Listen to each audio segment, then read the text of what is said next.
Hello and welcome to another SALT point of view. My name is Thierry. I am the head of data insight and I'm joined by Dan. And today we're going to be looking at Google's new rollout AI features specified around fashion. Am I right in thinking, Dan? Yeah, no, Yes. absolutely. So at the time of recording, we're doing this on the 28th. So yesterday on Yes. the keyword, which is Google's public-facing blog, I guess, for product updates, an article was published by Sean Scott, who is the VP GM of Consumer Shopping, and it's essentially a look at some of the new tools and features which are being rolled out for users to better find their products. But as our kind of point of view of this is how it's actually also going to impact fashion e-commerce and apparel and how people actually discover brands online. Yes. So this is actually a little bit of a listicle.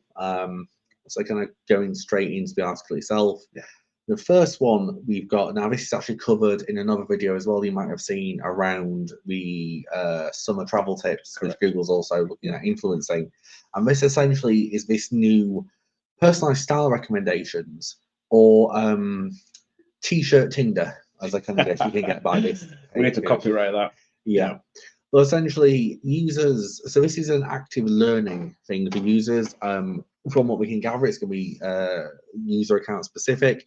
The search query in question here is men's polos, and essentially you can swipe left, swipe right, go through this to find your style recommendations. But Google also remembers this, Yeah. so you can put this search down and pick this up again at a later point.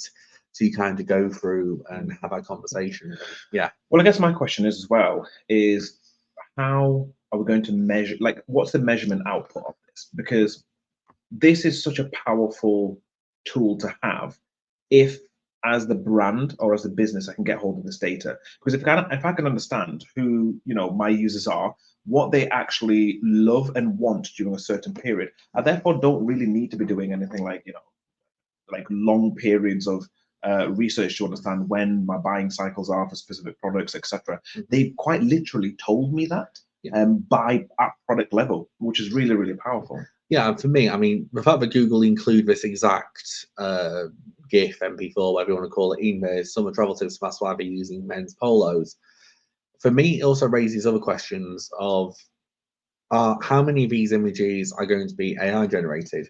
How many of these are going to be taken from actual websites?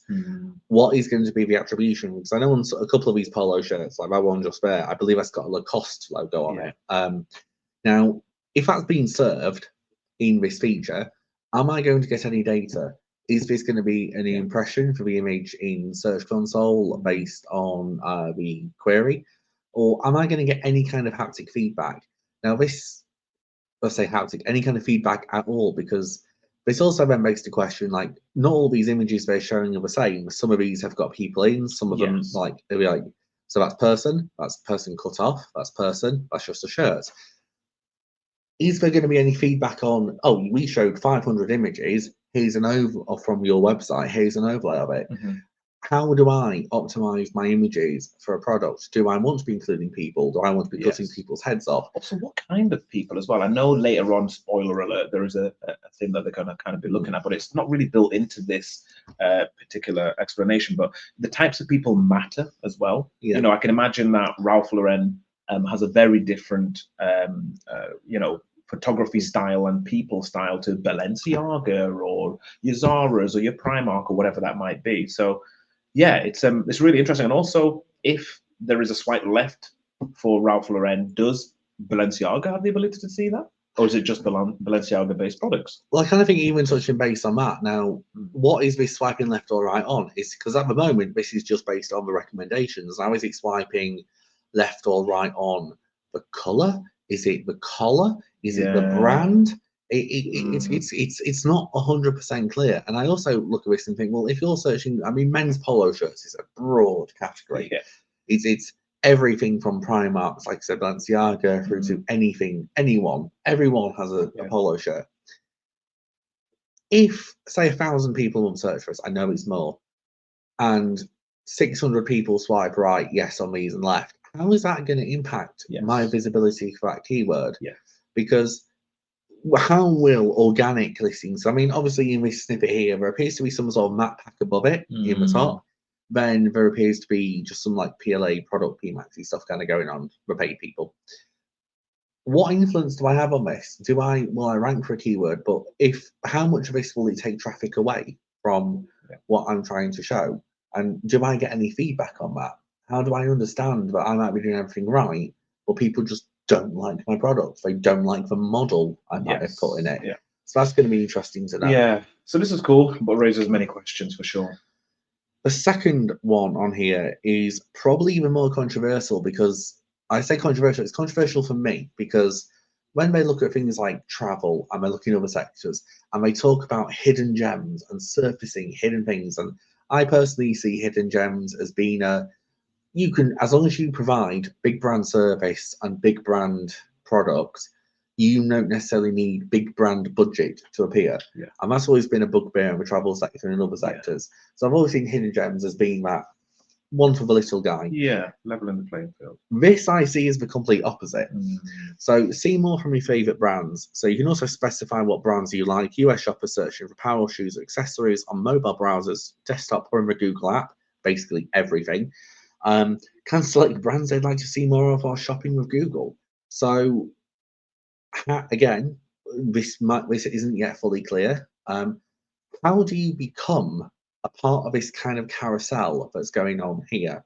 Like the example here is clicking on the cost, show this, but how do you actually get in there? How do you then compete as not a Nike, not a Lacoste, not an Old Navy? Yes. And this feels like it's very much the opposite of a hidden gems kind of thing. And I guess from a data and an audience perspective, taking it back a step, this is a large assumption that your audience or cohort is extremely brand loyal, and that you actually just want to see your big name brands or your favorite brands. But there is a large proportion of consumer behavior that will tell us that people aren't actually more so brand loyal as long as the price is right. So the people that have a little bit more price sensitivity. So actually seeing more of the same brand might not really increase their propensity to purchase, but actually they're shopping for a bargain or a discount code or whatever that might be, and Nike might not be the place to do that. So it's really interesting to see that they're actually just pushing people into becoming more brand loyalists, as opposed to what fits my budget, what do I like, expanding that horizon. Yeah, and also discoverability. Like a larger portion of like Gen Zs, I did a bit of research recently around like how Gen Zs are actually are trying to look for brands that are smaller and are more startup, as a way to signify that I understand a lot about fashion, because it's not that I'm going to the big brands and buying stuff, but I am at the grassroots of fashion. Yeah. And so this is, I mean, the other interesting thing in the example directly they've given, so I mean, it's men's polo shirts again. Now, when they click on the Nike option, it comes through things like dry fit, it comes through sports elements, and they're very different materials. The other element of this as well is before this result comes in, there's videos. It's clearly part of what is a multi-serp. Yeah. But again, will this operate in the same way that in the new e-com serps that are being rolled out, where they've got the filters on that side, where people can almost shop? Is this going to be similar? How long is this? I mean, it's probably not going to be a cookie, because cookies have been deprecated, but until we get a better language, how long is this cookie drop going to be? Yeah. Is this going to be I said I like Nike in March 2024, and in March 2029, Google's still going to think I like Nike? Yeah. How easy is it going to be for me to change my preferences? But also, for me, like, I think this kind of goes back to what you said about expanding the horizon. I also appreciate I keep leaning out of shot here. Yeah. So, for me to change my preferences, I almost need to be exposed to what else is out there. Mm-hmm. Now, if I'm just doing the same queries, I'm bringing them once. I have to actively go on a journey to do that, to change and look what else is out there. But how is that going to play into my ecosystem? If Google thinks I want to see more from these brands, how much is it going to? Oh, my phone just heard me say Google. How much is it going to want to keep me in showing me Nike products? Yeah. So I think this one is a very like wait until the pot boils to understand whether it's cooked or not. To be honest, I think there's a lot of and ahhing as to. Yeah, definitely. But the other thing which segues nicely into, you might notice on the little thumbnails on the little carousel, there's the little thing that says try on as a little icon. Yes. Now, the third thing, which, oh no, not the third thing, sorry, spoiler, I'm going to skip on to the fourth thing. is this thing called VTO, virtual Yes, trial. Now, I I did a love reel on this. this, and this for me just will hammer even home even more the need for. I mean, look, I think we need to separate this from both being an SEO marketing thing and then also a probably what the industry needs kind of thing. Yeah, like what the So audience was asking for. yeah, so I know when I go on things like when I shop for clothes, there's models who are different body shapes. Yes. The fact that this is able to take a product and then map it to different heights, different sizes, different Yeah. body shapes, and give you, I mean, in their own words on Google's blog, I think it's something like they allow people to see how it fits, how it folds, how it creases, because anyone can look at a shirt, but when they put it on, it's that, and when you're buying online, that's the risk. So this kind of goes to you need good product imagery. Yeah. You need that element, but how much of it as well, especially because this is probably AI training, how much of this is do you need a product image on a single product page to be worn by different people of different sizes? Yeah, the versatility of it. And I guess as well from a a product management perspective, how much of this data do I get? So, for example, I might presume, and within inventory and my buying team, that medium for this product is our most used and bought piece. But is that by the very nature of me then going by those who have transacted? Actually, am I missing another audience that maybe wanted a smaller or larger size, but because of whether it's been sold out and we've not bought in the correct quantities in those areas, those people are therefore not transacted. And actually, I'm completely missing out on those individuals who are discovering through a tool like this and having a look at a certain product or even like product fit. So then I can talk to my designers and say, actually, one of the products that people are really not understanding how it falls and folds and creases on a body is this type of product. We should probably look to get some more audience insight as to what is it that they're struggling to understand about this thing. So yeah, I'd love to see the data that comes out the back of this. I kind of think from a brand perspective as well, this is more of an evolution of what a lot of brands are already doing. It's like where I shop online, there's usually a Leica kind of scale or a shifter where it's people have rated it as like, oh, this is true to fit. Yeah, a model is 6'1" and is wearing a large. Still quite difficult to see, but some female brands do that. So you can see a singular product across 3 or 4 body types, which has always kind of been in that ecosystem. But at this pace, not really. I kind of think the other thing as well, which is interesting about this, so Google have tested this in the wild. They in the paragraph above this, they have a statistic that they say that people who interact with VTO, virtual try-on, are more likely to click through to the vendor website and potentially buy. So that data from memory, they took between January 27th and February 17th this year. So a good 20, 21, 3 week, I don't know, a period of days. That's not a big testing period. And I've not seen too much of this out in the wild thus far across a lot of things, or have it is shaken about. So it'll be interesting for me actually what that kind of data is. And when somebody does click through from VTO, do you know they've clicked through from VTO? Yeah. Do you know what size they've clicked on? Yeah. And how do you tie that back to a conversion? Because again, going back to that thing, it could be an issue of where like this chambray shirt I've got here, it could be that when he gets to sort of a larger size, the fits wrong and people aren't clicking through. So do we get almost like a VTO abandonment by size kind of thing? So we can understand that, or if that is the case of even to the side element there, what if AI in this instance, because all these are generated models generated by AI, what if they're projecting the fit wrong? What if it doesn't tuck in like that? What if it doesn't fold like that? Because that's the other side as well. So do we even need to actually create real imagery to better show that, so that when Google looks for a shirt, and also how we mark it up? Yes, that's exactly what I was going to say as well, the kind of schema around it. And even, a large portion of the brand as well have got thousands of products. Yeah. Like, what do I do as a brand to make sure it's optimized for VTO then? Like, how do I prioritize certain products? What products perform well? Is it, for example, that it's going to tie into that Tinder t-shirt swipe function where I can go, oh, I like this, and then go into that to then see, okay, the variations of styles as to how it fits. Like, it's really interesting to see that, it's great that this is really positive from a user perspective, but from somebody who has to look after the inventory of these products, the management, the schema markup, and the data, it's the workload in order for it to then become kind of VTO compatible feels like a mountain. I think that pretty much explains it will be a mountain. The other side of this as well is, I mean, isn't fully clear. So this again, all of this is speculation. Obviously, just first take and initial thoughts. Absolutely. If I'm clicking on this and I'm doing model try on, I'm clicking on probably someone, probably not that large, but someone similar to that. I'm clicking on somebody who's give or take 6 foot, give or take. You're being kind. And broad.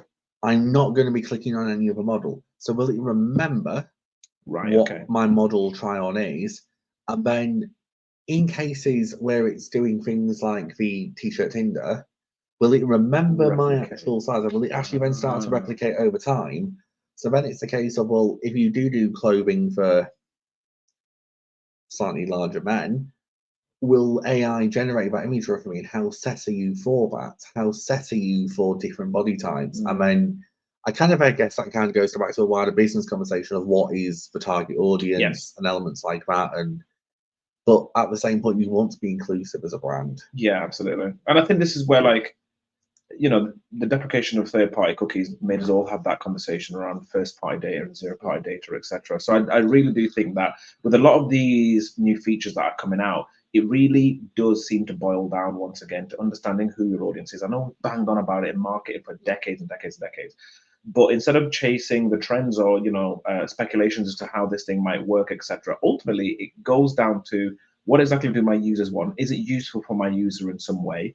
Okay, brilliant. Well, how do I pivot my business in order to be able to get the data that I need to make that decision and that experience valuable to the user? Yeah, no, 100%. And I think that needs to be known and needs to be clear almost, because it's just not from this. This is potentially quite disruptive if AI gets it wrong. Yeah, and to chase that is going to cost you more to the business than to actually have a strategy kind of laid out as to. I think the chasing of it very much depends on what level of data you get back from it.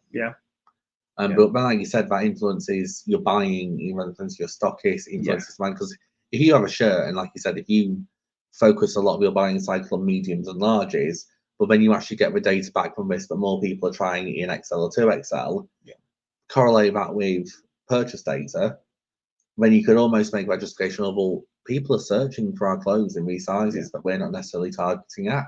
And that could unlock new market opportunities or prevent wastage. Yeah, I would love to get this data. But in classic Google fashion, we'll have to wait and see. Hopefully it'll be a search appearance type.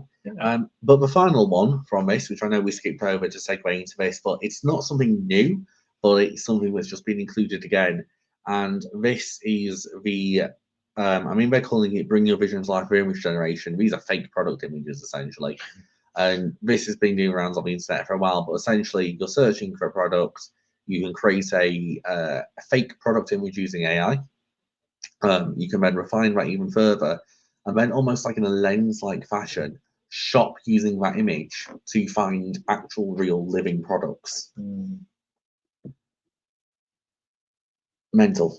It is really cool. Like I guess this is really interesting though, because like earlier, like the other feature was like brands that you may like, right, which played into big brands' hands.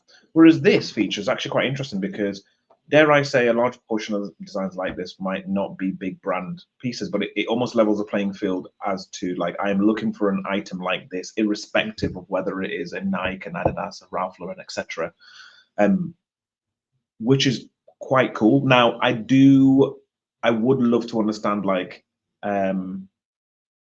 how, like, even the contextual, like, colorful metallic jacket, like, how do I get in a position to mark up my imagery to surface for results like that, for example? I think a part of it is simply because Google's been using image recognition since at least 2012. And the example I've always used in talks is the patent where it's looking at pictures of grizzly bears and bears hunting fish and how it creates the entity. So I think there's going to be parts to this where it's actually just good quality imagery, how you serve the images, how you mark up the images, and how you actually make them relatable.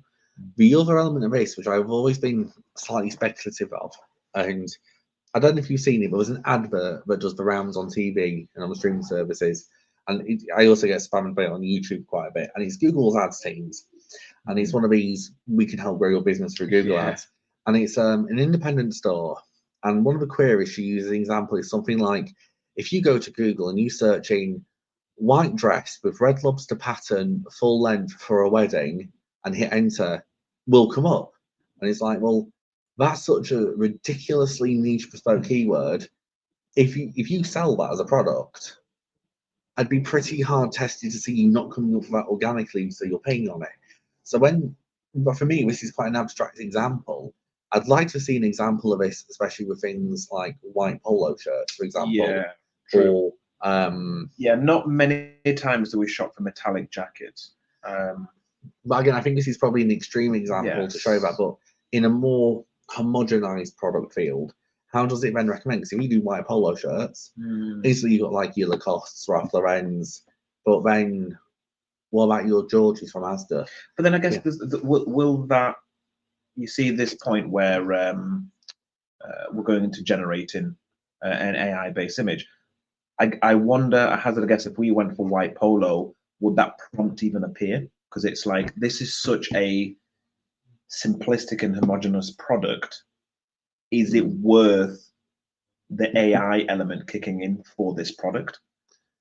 Like, at what point do you draw the line? And then, yes, even if it did do it for everything, how many AI generated white polos variations can exist to shop for? But the interesting thing here as well is when you actually click on that and you do that, there is some elements of sizing in there. There's a review. Yeah. So it's, again, if you do have a slightly more, less white, not a white polo, but slightly more abstract thing, like bowling print shirts, if you've been watching Sopranos, you want to go into that again.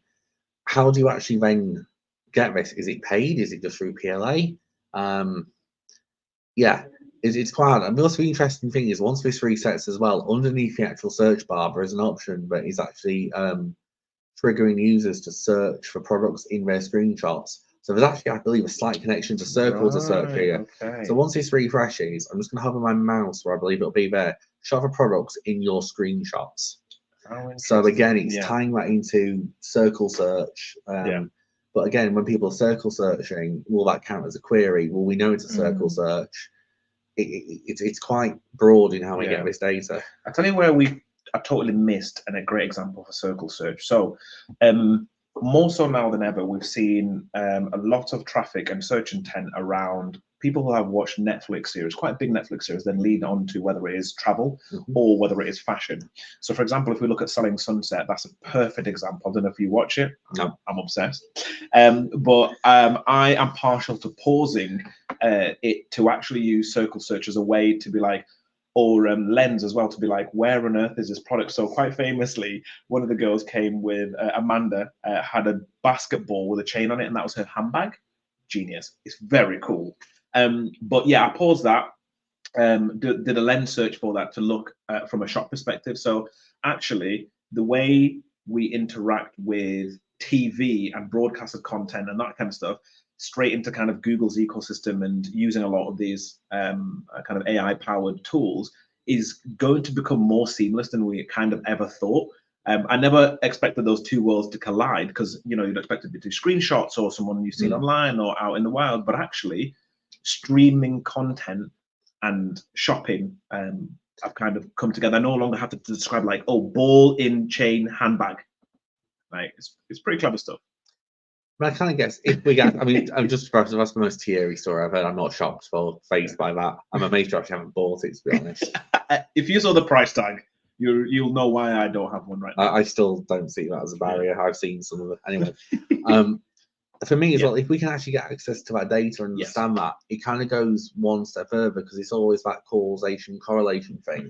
And I know famously there's always been certain data-led claims made around how certain TV shows have influenced like the sale of certain shoes and things like that, whereas there's actually been able to back something up with data and then and tie that journey together and then just accurate manner, kind of looking at a wing stock and predicting what number is blown out of it. But these are very big moves, I think, from Google in the fashion sector, and it's definitely going to be interesting to see how users interact with it, and really how you can then start to form like a more defensive strategy for SEO for fashion income around this, and really taking SEO from just being traffic and keywords, but actually connecting to your data, to your data pools, and understanding your audience and audience connectivity a lot more. Even buying teams, design teams, etc. This really should push all the teams together, which is quite exciting.